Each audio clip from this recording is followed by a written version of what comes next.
relief getting the news that the conference thing has been settled? You know, for me, I wasn't really worried about that. I was really worried about just, you know, practices and this fall camp, and, you know, that's up to, you know, Mr. Anderson and Mr. Michael Crow about what they do. But for me, it's just, you know, getting worried about this fall camp and this season. Where's some of their favorite play calls on that last drive with Jaden? Ooh, there was a couple good ones. You know, we had a great run. I called the same thing, same formation. Kind of wanted to do that play action. You know, he made a great ball to the corner. He had the, you know, the home run post or the pylon post to Coben. But you know, he made a great read, great throw. I wish we would have, you know, capped it off with a touchdown, but it was a lot of fun, you know, making those game calls and really, you know, feeling like a coach out there. Trenton, what do you learn as a play caller versus being just the quarterback? You know, I think a lot of people don't understand how hard it is to, you know, get a play call in, to get your, you know, personnel in, what players you want on the field. So, you know, it's, you know, 40 seconds. So, you know, there's a lot to think about, and but just trying to think of one step ahead. You know, if we complete this pass, what are we going to do? If we get stopped, if we get a holding call, you know, are we going to go, you know, 12 personnel, 11 personnel? So I think it's a lot harder than people think, but it was definitely a lot of fun. How do you feel this first week of fall camp is kind of built off what you were able to do in spring?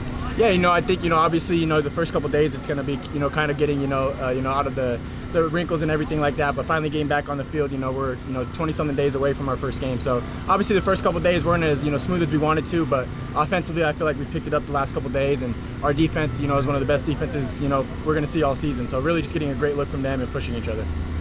As far as the, you know, you're competing with the other quarterbacks, but it looks like you're also supporting them too. And how does that dynamic work, the competition, but also being in the room together? Most definitely. You know, I think we have a lot of good quarterbacks, you know, just on the field, but also, you know, off the field. You know, we always, you know, are communicating with what we see on the field. You know, we're hanging out in the locker room. It's not like there's, you know, some diversity in the locker room between all the guys. You know, we have a young guy in Jaden. We have a couple older guys in Drew and Jacob that have, you know, been at other college universities, and me, I've been at ASU, and we just added Hunter. So I think, you know, there's a good camaraderie, you know, within the group, within the QB room, and at the end of the day, you know, the best man's going to win the job. What's the #1 most important individual thing for you to improve on in the next 2 weeks? I would just say being more consistent, you know, just getting a better understanding of my play call. You know, why is the coach calling this play? You know, where are my reads? Is there any checks I need to be alert to? But, you know, that just takes time. That takes, you know, reps throwing to some guys that I haven't thrown to before in the spring. You know, Jake Smith's obviously healthy and he's fast as can be. So just making sure we're on the same page. And, you know, I think, you know, the more reps we get, the better we'll be.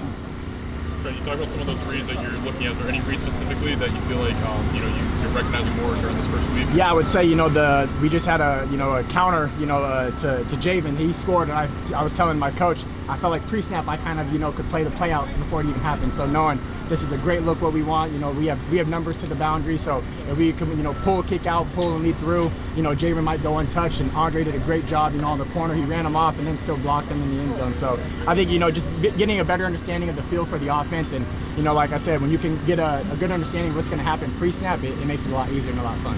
What's your level of comfort with calling audible and, you know, your checks when you're up in the line of scrimmage? Definitely more comfortable now. You know, obviously there's always room for improvement, and I think that's one thing that, you know, Bo did something, you know, great last year at Oregon is, you know, if Coach Dillingham called a play but it wasn't the look they wanted, Bo felt comfortable enough to check a play and feel confident in it. You know, you don't want to be up there, should I check it, should I not? You know, you want to be on the same page as the coach, and, you know, obviously if we can do that as a quarterback room, you know, it's going to be more successful for the offense. You mentioned Jake. What have you seen from him, and what does he bring to his room and this team? Yeah, you know, Jake is somebody, you know, I've grown up playing against. You know, played him in 7-on-7, saw him in high school a couple times.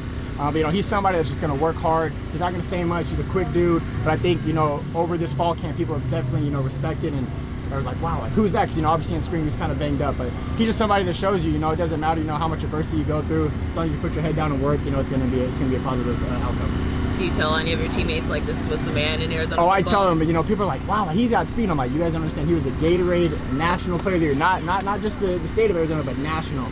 You know, he's somebody that, you know, is going to make a lot of explosive plays. I think our senior year in 4 games, he had like 22 touchdowns or something like that. So, I mean, to have, you know, 4 or 5 touchdowns a game is something remarkable. And I'm just excited for him to do it in front of his friends and family at our stadium. Do you feel like right now you're right where you want to be? Yeah, you know, I definitely think, you know, there's always room for improvement. You know, obviously there are some throws that I've missed or some reads that I missed, but, you know, that's all a part of growing as a quarterback and just, you know, getting back into fall camp. But I definitely, you know, I'm excited to get some more reps and, you know, to start doing more scrimmages, making it more game-like. Obviously, you know, practices are going to be scripted, but I love it when, you know, when it's not scripted, you just play the game and it's just like a real Saturday night. Thanks, Trent. Thanks, Trent. I talked to your dad.